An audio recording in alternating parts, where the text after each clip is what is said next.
ஆன்மீகத்தின் வழி நடக்கும் அன்பு சொந்தங்கள் அனைவருக்கும் வணக்கம். எல்லாரும் எப்படிங்க இருக்கீங்க? ரொம்பவே நல்லா இருப்பீங்க அப்படின்னு நம்புறேன். மாறுபட்ட வாழ்க்கை ஓட்டம். ஒரு வீட்ல பொறந்த அண்ணன் தங்கச்சிக்கோ, அக்கா தங்கைக்கோ, இல்ல அண்ணன் தம்பிக்கோ ஒரே மாதிரி வாழ்க்கை அமையறதில்ல. ஏன் ஒரே மாதிரி குணம் கூட இல்ல. அப்படி இருக்கக்கூடிய நிலைமையில நமக்கு அப்படிங்கிறது வாழ்க்கை ஒவ்வொரு நாளும் ஒவ்வொரு பரீட்சைய வச்சுக்கிட்டே இருக்கு. ஸ்கூல்னாவே பயங்க பரீட்சைனா. அப்படி இருக்கக்கூடிய பட்சத்துல இந்த வாழ்க்கை பாடத்துல ரொம்ப பயந்து பயந்து வாழ்ந்துகிட்டு இருக்கேன். இப்படி ஒவ்வொரு நாளையும் நான் எப்படிதான் பாஸ் பண்ண போறேனோ! சில சமயம் பெரிய இடியெல்லாம் தலையில விழுது. சில பேர்லாம் முதுகுல குத்தி எடுக்குறாங்க. ரத்த கலரியே என்னோட வாழ்க்கை ஓடிக்கிட்டு இருக்கு. அப்படின்லாம் மாறுபட்ட எண்ணத்துக்கும், மாறுபட்ட வாழ்க்கை ஓட்டத்துக்கும் பலியாகிக்கிட்டு, கடவுள் மேல ஏதோ ஒரு நம்பிக்கைய வச்சுக்கிட்டு, வாழ்க்கையை ஒரு நாள் நான் சரியா வாழ்ந்துருவேன். ஒரு நாள் என்னோட வாழ்க்கையும் நல்லபடியா மாறும்னு நம்பிக்கையோட இருக்கக்கூடிய அன்பர்களுக்கு, ஒவ்வொரு நிமிஷமும் ஏதாவது ஒரு கஷ்டம் வந்துருமோ! போதும் என்னால முடியல அப்டின்லாம் கதர்றோம். சில சமயம் நெனைப்போம். ச்சே! அன்னைக்கு மட்டும் இதுதான் நடக்கும்னு நமக்கு தெரிஞ்சிருந்தா, நம்ம அத சரி செஞ்சிருக்கலாமோ! நம்ம அங்க போகாம இருந்திருக்கலாமோ! கம்முனு இப்டி பண்ணியிருக்கலாம். அப்டிலாம் யோசிப்போம் இல்லையா? அதற்கு ஒரு சாவிய எடுத்துட்டு வந்த மாரி தாங்க. இந்த வீடியோ பதிவு இருக்க போகுது. அடுத்து வரக்கூடிய 7 நாட்கள் 12 ராசிகளுக்கும் எப்படிங்க இருக்க போகுது? ஒவ்வொரு ராசிக்கும் சாதகமா இருக்கலாம். ஒவ்வொரு ராசிக்கு பாதகமா இருக்கலாம். சாதகமா இருக்கக்கூடிய ராசிகள் பயன்படுத்திக்கிட்டு இன்னும் சிறப்பான வாழ்க்கைய அமைச்சுக்கோங்க.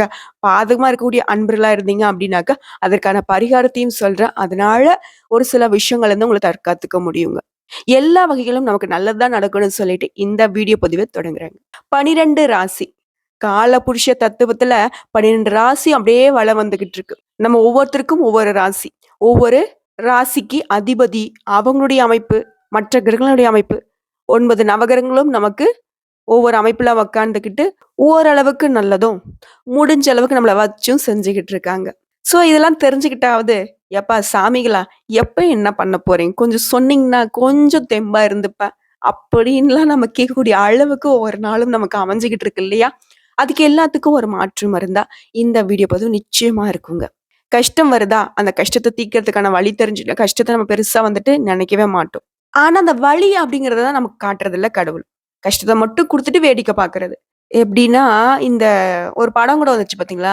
நவீன சரஸ்வதியோ ஏதோ சம்திங் எனக்கு படம் பேர் கரெக்ட்டா தெரியல.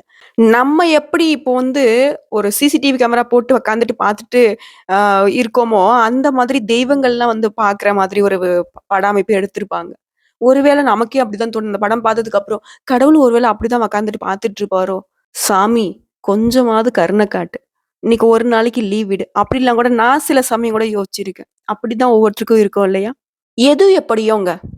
நிச்சயமா நம்மளால கடவுளுடைய அனுகிரகத்தினால ஒவ்வொரு நாளையும் சரி பண்ண முடியுங்கிற நம்பிக்கையோட இந்த வீடியோ பதிவு தொடங்குறேன். காலபுருஷ தத்துவத்துடைய முதல் ராசி. செவ்வாய் பகவானை ராசி அதிபதியா கொண்ட மேஷ ராசிக்கு அடுத்து வரக்கூடிய 7 நாள் இப்படிதாங்க இருக்க போகுது. மேஷ ராசியை பொறுத்த வரைக்கும் அஸ்வினி, பரணி, கார்த்திகை 1ஆம் பாதம். இந்த 3 நட்சத்திரங்கள் அடங்கினதுதான். இந்த மேஷ ராசிக்கு கிரக நிலையோட அமைப்பு எப்படி இருக்கு? எந்தெந்த கிரகங்கள் எங்கெங்க இருக்காங்க? இதை பொறுத்துதாங்க அடுத்து வரக்கூடிய 7 நாட்களுடைய பலன்கள். கிரக நிலைன்னு பார்த்தோம்னாக்க, தன, வாக்கு, குடும்பஸ்தானத்துல குரு பகவானும், செவ்வாய் பகவானும் கூட்டணியில இருக்காங்க. குரு பகவான் சுபகிரகம். செவ்வாய் பகவான் பூமிக்காரகன். அடுத்ததா சுகஸ்தானத்துல சூரிய பகவானும், அதாவது நவகிரகங்களின் முதல்வன்னு சொல்லக்கூடிய சூரிய பகவானும், புத்திக்கு அதிபதியா இருக்கக்கூடிய புதன் பகவான் என்ன நிலையில இருக்காரு அப்படின்னா, வக்ரகதியில இருக்காரு. இவருடன் சேர்த்து சுக்கிர பகவானும் இருக்காரு. ஆக சுகஸ்தானத்துல சூரிய பகவான், புதன் பகவான், சுக்கிர பகவான் இவங்க 3 பேரும் கூட்டணியில அமர்ந்திருக்காங்க. இவர்களைத் தொடர்ந்து ரண, ருண, ரோகஸ்தானத்துல பாப கிரகங்கள்னு சொல்லக்கூடிய, அதாவது நிழல் கிரகம்னு நாங்க சொல்லுவோம். அதுல ஒருவராக இருக்கக்கூடிய கேது பகவான் அமர்ந்திருக்காரு. இவரை தொடர்ந்து லாபஸ்தானத்துல சந்திர பகவானும், தொழில்காரகன், கர்மகாரகன், ஆயுள்காரகன்னு சொல்லக்கூடிய சனி பகவான் வக்ரகதியிலும் கூட்டணியில அமர்ந்திருக்காங்க. அடுத்ததான் அயன சயன போகஸ்தானத்துல ராகு பகவானும் அமர்ந்திருக்காங்க. இந்த கிரகங்களோட அமைப்பை பொறுத்து மேஷ ராசியோட பலன் பார்த்தோம்னா, இந்த வாரம் அதாவது அடுத்து வரக்கூடிய 7 நாள் அப்படிங்கிறது நிதானத்தை கடைபிடிச்சீங்க அப்படின்னாக்க வெற்றி உண்டு. கொஞ்சம் அவசரப்பட்டுட்டீங்க அப்படின்னா, சில சிக்கல்களை சந்திக்கிறது மட்டும் இல்லாம, நீங்க திட்டமிட்ட செயல்பாடுகளும் நடக்காம போயிடும். பேச்சுல கோபம் தெரியும். அப்படி பேச்சிலே கோபம் தெரியலனாலயும், ஒரு மாதிரி அழுத்தமா இருப்பீங்க. அப்போ என்ன மேடம் செய்யறது? இந்த வாரம் அப்படிங்கிறது இப்படிதான் இருக்கும் அப்படின்னா, நான் என்ன பண்ணட்டும்? எந்த ஒரு விஷயத்தையும் அவசர முடிவு எடுக்காம, ஒன்றுக்கு 100 முறை கூட யோசிக்கலாம். தப்பே கிடையாது. பெரியவர்களுடைய ஆலோசனைகள பெற்று முடிவெடுங்க. முக்கியமா பேசுறப்போ, பேச்சுல நிதானத்த கடைப்பிடிங்கன்னு சொன்னேன் இல்லையா? அதனுடன் சேர்த்து அந்த பேச்சிலயும் கவனம் தேவ. சில சிக்கலான பிரச்சனைகள கூட சுமூகமான முடிவை காண முற்படணும்னு நெனச்சீங்கன்னா, நிதானம், மேலும் திட்டமிட்டு செயல்படுறது. அடுத்தது சூரிய பகவான பொறுத்தவரைக்கும் சுகஸ்தானத்த சஞ்சரிக்கிறதுனால, மனத்தடுமாற்றங்கள் அகலும். சூரிய பகவான பொறுத்தவரைக்கும் என்ன பண்றாரு? பனித்துளி என்ன ஆகுது? சூரிய பகவானோட வெளிச்சம் பட்டு காணாம போகுது இல்லையா? அதே மாதிரி சூரிய பகவானுடைய அமைப்புங்கிறது உங்களுக்கு மனசுல இருக்கக்கூடிய சஞ்சலத்த அகற்றாரு. ஒரு ஸ்டேபிளா ஒரு முடிவு எடுக்க முடியல. மேஷ ராசிக்கு கடந்த சில நாட்களாவே ஏதோ அப்படி உருளுது வாழ்க்கை அப்படின்னு தானே வாழ்ந்துட்டு இருக்கீங்க. ஆனா அந்த சூரிய பகவானோட அமைப்பு அப்படிங்கிறது உங்கள வந்துட்டு நிலைநிறுத்தி ஒரு முடிவை எடுக்கிறதுக்கு உங்கள வந்துட்டு தயார்படுத்துறாரு. அடுத்ததான் தொழில், வியாபாரம் அப்படிங்கிறது நிதானமா நடக்குங்க. அதற்காக தொழில் வந்து பார்த்தீனாக்கா உங்களுக்கு நஷ்டம் ஆயிடும், லாபம் கிடைக்காது அப்படிலாம் நினைக்காதீங்க. அடுத்ததா பண வரத்த பொறுத்தவரைக்கும், உங்களோட பொருளாதார நிலை அப்படிங்கிறது நீங்க எதிர்பார்த்த அளவு இல்ல அப்படின்னாலும், உங்களோட தேவையை தகுந்த மாதிரி கடவுள் குடுப்பாரு. உங்களோட தேவைகள் பூர்த்தியாகும். யார்கிட்டயும் போய் நீங்க கை நீட்டக்கூடிய அளவுக்கு வைக்க மாட்டாரு. புரியுதுங்களா? மேஷ ராசிய பொறுத்தவரைக்கும் போர்க்கடவுளுடைய அனுகிரகம் பெற்றவங்க நீங்க. அதாவது முருகப்பெருமான் இல்லையா? அவர பொறுத்தவரைக்கும் பல போராட்டங்கள தாண்டி தான் ஒரு விஷயத்தையும் சாதிச்சிருப்பாரு. வள்ளி தெய்வானைய திருமணம் செய்ததா இருக்கட்டும், நிறைய அசுரர்களை வதம் செய்ததா இருக்கட்டும். ஸோ இப்படி எல்லா விஷயத்துக்கும் அவரு வந்து முட்டி மோதி தான் கடவுளுக்கே கிடைச்சிருக்கு. அப்படின்னா மேஷ ராசிக்கு எப்படின்னு நீங்களே யோசிச்சுக்கோங்க. ஆனா, அந்த பல போராட்டங்களுக்கு அப்புறம் உங்களுக்கு ஒரு விஷயம் கிடைக்குது அப்படின்னாக்கா, லைஃப் லாங் நிலைச்சு நிக்கும். உறவா இருக்கட்டும், உங்களுடைய பொருளாதார நிலையா இருக்கட்டும், எல்லாமே நிலைச்சு நிக்கும். ஒரு சிலருக்கு சட்டுன்னு வரும், சட்டுன்னு காணாம போயிடும். அவசர அவசரமா கல்யாணம் பண்ணுவாங்க. தாம், தூம் அப்படின்னு சொல்லிட்டு கல்யாணம் பண்ணுவாங்க. கடைசியில ஒண்ணுமே இருக்காது. பிரிஞ்சுடுவாங்க. ஆனா, மேஷ ராசிய பொறுத்தவரைக்கும், திருமண பந்தம் அப்படிங்கிறது ரொம்ப இறுக்கமா இருக்கும். முக்காவாசி டிவோர்ஸ் நடக்கிறதுலாம் மத்த ராசிக்காரங்களா இருக்கும். மேஷ ராசி அவ்ளோ சீக்கிரம் பார்க்க முடியாது. அடிச்சுப்பாங்க. கணவன் மனைவிக்குள்ளேயே நெறைய சண்டை சச்சரவுகள் வரதான் செய்யுமே தவிர்த்து, பிரிஞ்சு போணுன்ற ஒரு அமைப்பு இவங்களுக்குள்ள வரவே வராது. முடிஞ்ச அளவுக்கு இழுத்து பிடிச்சு பார்ப்பாங்க. குடும்பத்துக்காகவாவது, குழந்தைகளுக்காகவாவது இவங்க வாழ்க்கைய வந்துட்டு ரொம்பவே கெட்டியா பிடிச்சிருப்பீங்க. உண்மை நினைச்சா கமெண்ட் பாக்ஸ்ல நிச்சயம் பார்த்து விடுங்க. அடுத்தா உத்தியோக பணிகள் இருக்கக்கூடிய மேஷ ராசிய பொறுத்தவரைக்கும், வேலையில ரொம்பவே கவனமா இருக்கிறது நல்லதுங்க. நம்ம உண்டு, நம்ம வேலை உண்டு. சக ஊழியர்கிட்ட உங்களுடைய வேலைய பகிர்ந்துக்காதீங்க. அவங்களே செய்றேன்னு சொன்னாலும் சரி, பரவாயில்லைங்க நான் பார்த்துக்கிறேன்னு சொல்றது ரொம்ப உத்தமம். வேற ஏதாவது வேலைக்கு முயற்சி செய்றீங்க அப்படின்னா, அந்த முயற்சிய சிறிது காலம் தள்ளி போடுவது சிறந்தது. முக்கியமா அரசாங்க பணிகள் இருக்கிறீங்களா? முக்கியமான ஃபைல்ஸ் கையாளுறீங்க அப்படின்னா, ரொம்ப கவனமா இருக்கணும். மேல் அதிகாரிகளுடைய கோபத்துக்கு ஆளாக நேரிடும். பிடிக்காத ஒரு இடத்திற்கு இடமாற்றத்திற்கு தள்ளப்படுவீங்க. ஸோ, வேலையில ரொம்ப கவனமா இருங்க. அதே மாதிரி வேலைய தள்ளி போடாதீங்க. அப்புறம் செஞ்சுக்கலாம் அப்படின்ற ஒரு அமைப்பு இருக்கவே கூடாது. சோம்பேறித்தனம் அப்படிங்கிறது உங்களுக்கு இருக்கவே கூடாது. குடும்பத்தில ஏதாவது பிரச்சனை அப்படின்னா, அது வந்து இப்போ தலை தூக்கறதுக்கு வாய்ப்பு இருக்கு. அது தல தூக்கக்கூடாது அப்படின்னு நினைச்சீங்கன்னாக்க, எல்லாரையும் அனுசரித்து செல்வது ரொம்ப நல்லது. வீட்ல சண்டை சச்சரவு வருதுன்னு வச்சுக்கோங்களேன், அதோடைய ஆரம்பம் யார்கிட்ட இருக்கு? யார்கிட்ட சமாதானத்துக்கு போனா அந்த பிரச்சனை வந்துட்டு இப்போதைக்கு அடங்கும் அப்படின்னு பாருங்க. உங்களால அந்த பிரச்சனைய சரி செய்யவே முடியலன்னா கூட பரவால்ல. அந்த பிரச்சனை தல தூக்காம பார்த்துக்கணும் அப்படின்னா, அது உங்களால நிச்சயம் முடியுங்க. உங்களுக்கு தெரியும். மேலும் குடும்பத்த பொறுத்தவரைக்கும், உறவுக்காரங்க வகையில மன வருத்தம் ஏற்படலாங்க. ஸோ உறவுக்காரங்கிட்டயும் அனுசரிச்சு நடந்துக்கோங்க. கணவன் மனைவி உறவு பொறுத்தவரைக்கும் திடீர் கருத்து வேற்றுமை உண்டாகலாம். ஆனா அந்த கருத்து வேற்றுமை அப்படிங்கிறது நிலைக்காதுங்க. நீங்கிடும். குடும்பத்துல சுபகாரியங்களுக்கான ஏற்பாடுகள் அப்படிங்கிறது உங்களுக்கு நிம்மதியை தருங்க.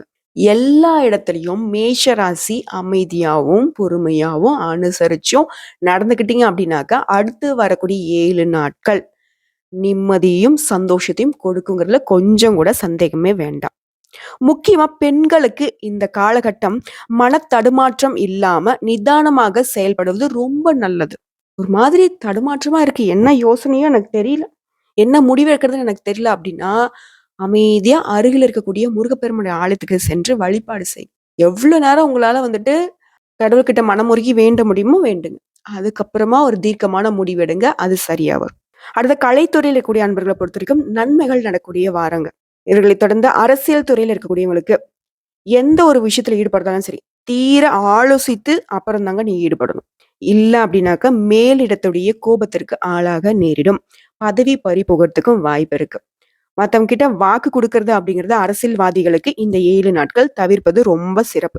இவர்களை தொடர்ந்து மாணவர்களுக்கு கல்விக்கு தேவையான புத்தகங்கள் மற்றும் உபகரணங்கள் வாங்குவது பற்றிய கவலைகள் நீங்கும். விருப்பப்பட்ட இடத்துல வந்துட்டு சேர்ந்துட்டோம். விருப்பப்பட்ட கோர்ஸ் எடுத்துட்டோம். படிக்க வந்துட்டோம். ஆனா, அந்த படிப்பு சம்மந்தப்பட்ட புக்ஸ் இதெல்லாம் வந்துட்டு வாங்குறது என்னடா அப்படின்னு சொல்லிட்டு யோசிச்சுட்டு ஒரு மாரி குழப்பத்துல இருந்தீங்க இல்லையா? அந்த குழப்பங்கள் நீங்கும். உங்களுக்கு வாலண்டியராவே வந்து பார்த்தீங்கன்னாக்க, சில பேருடைய உதவிகளால அந்த புக்ஸ் வாங்குறது, உபகரணங்கள் வாங்குறதெல்லாம் கண்டிப்பா இந்த வாரத்துல வாங்கிடுவீங்க. இப்போ வரைக்கும் பார்த்தோம்னா, அடுத்து வரக்கூடிய 7 நாள்ல பொது பலன்கள் மேஷ ராசிக்கு. இப்போ நான் நட்சத்திர பலன்கள சொன்னேன் அப்படின்னாக்க, கூடுதல் விவரங்கள் உங்களுக்கு அமையுங்க. முதல்ல அஸ்வினி நட்சத்திரத்துக்கு பார்த்தோம்னாக்க, இந்த வாரம் அப்படிங்கிறது உத்தியோக பணிகள்ல இருக்கக்கூடியவங்களுக்கு வீண் அலைச்சல்களும், டென்ஷன்களும் ஏற்பட்டு நீங்கும். வீண் வாக்குவாதங்களை தவிர்ப்பது ரொம்ப நல்லது. கணவன் மனைவிக்கிடையே தேவையில்லாத ஒரு விஷயத்துக்காக கருத்து வேற்றுமை உண்டாகிறதுக்கு வாய்ப்பு இருக்கு. எனவே கவனமாக இருப்பது நல்லது. பிள்ளைகளாலேயும் திடீர் செலவுகள் உண்டாகலாம். அஸ்வினி நட்சத்திரம் எப்படி இருக்குங்கிறத நான் சொல்லியிருக்கேன். பார்த்து அதுபடி இருந்துக்கோங்க. அடுத்ததா பரணி நட்சத்திரத்தை பொறுத்த வரைக்கும் இந்த வாரம் யாரையுமே எதிர்த்து கொள்ளாமல் அனுசரித்து செல்வது ரொம்ப நல்லது.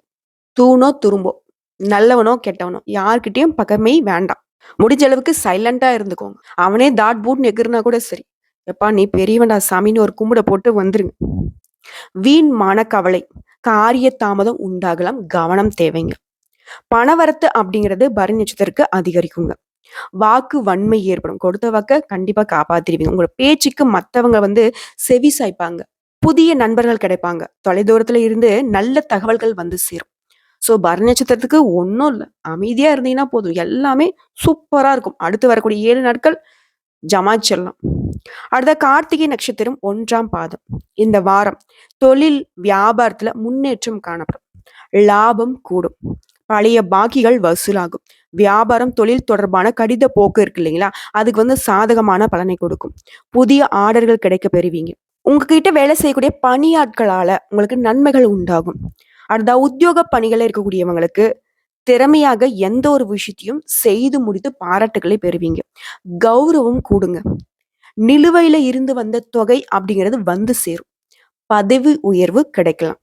சம்பள உயர்வு கிடைக்கலாம். ஸோ மேஷ ராசியை பொறுத்த வரைக்கும் கார்த்திகை நட்சத்திரம் 1ஆம் பாதத்துக்கும் பரணி நட்சத்திரத்துக்கும் ரொம்பவே சூப்பரா இருக்கு. சும்மா சொல்லக்கூடாது. அஸ்வினிக்கும் பெருசாலாம் பாதிப்பு கிடையாது. எல்லா விதங்கள்லயும் நன்மைகள் தரக்கூடிய அற்புதமான நாட்களா தான் இந்த 7 நாட்கள் அமைஞ்சிருக்கு. உங்களை பொறுத்த வரைக்கும் பரிகாரம் அப்படின்னு கேட்டீங்கன்னா, செவ்வாய்க்கிழமைகள்ல நவகிரகத்துல வீற்றக்கூடிய செவ்வாய் பகவானுக்கு அர்ச்சனை செய்து தீபம் ஏற்றி வணங்குவது வாழ்க்கையில முன்னேற்றத்தை தருங்க. மேலும் உங்களை பொறுத்த வரைக்கும் அதிர்ஷ்டமான நிறம்னு கேட்டீங்கன்னாக்கா வெள்ளை நிறம். அதிர்ஷ்டமான எண் அப்படின்னா 10ங்க. செவ்வாய்க்கிழமைகள்ல செவ்வாய் பகவானுடைய வழிபாடு உத்தமம். மற்ற நாட்கள்ல விநாயக பெருமானையும் முருகப்பெருமானையும், அதாவது அண்ணனையும் தம்பியும் சேர்த்து வழிபாடு செய்ய கடன் பிரச்சனை, சகல பிரச்சனை, வேலை இல்ல, குழந்தை பாக்கியம் இல்ல, திருமணம் நடக்கல, தொழில நஷ்டம், கொடுத்த பணம் கைக்கு வரல, இப்படி எல்லாத்துக்குமே சேர்த்து ஒரே ஒரு விஷயம் தாங்க. எளிமையான விஷயத்துக்கு வந்து விநாயகர் பெருமான் துணை நிற்பாரு. கொஞ்சம் கடுமையான விஷயம் போராடிதான் நீங்க வந்து வெற்றி பெறணும் அப்படின்னாக்கா அதற்கு முருகப்பெருமான் பலம் கொடுப்பார். ஸோ 2 பேருடைய வழிபாடும் உங்களுக்கு வெற்றி கொடுக்கணும்னு சொல்லிட்டு இந்த வீடியோ பதிவு இதோட முடிச்சுக்கிறேங்க. நம்மளுடைய வீடியோ பதிவு உங்களுக்கு பிடிச்சிருந்தாக்கா நம்ம வீடியோக்கு ஒரு லைக் பண்ணுங்க, நம்ம சேனலை சப்ஸ்கிரைப் பண்ணுங்க, மேலும் பிடிச்சிருந்தாக்கா ஃப்ரெண்ட்ஸ் அண்ட் ஃபேமிலிக்கு ஷேர் பண்ணுங்க. இந்த நாள் மட்டும் இல்லைங்க, இனி வரக்கூடிய 7 நாளுமே உங்களுக்கு சிறப்பான நாளாக அமையணும்னு சொல்லிட்டு உங்களுக்காக நானும் கடவுள்கிட்ட மனசார வேண்டிக்கிறேங்க. ஓம் விநாயக பெருமானே போற்றி போற்றி, ஓம் முருகப்பெருமானே போற்றி போற்றி. 2 பேருடைய அருளாசியும் மேஷ ராசி அன்பர்களுக்கு கிடைத்த அவங்க வாழ்க்கையில இருக்கக்கூடிய கஷ்டங்களையும் நஷ்டங்களையும் நீக்கி ஒரு சிறப்பான வாழ்க்கையை அருளுங்க. நன்றிங்க. வணக்கம். வாழ்க வளமுடன்.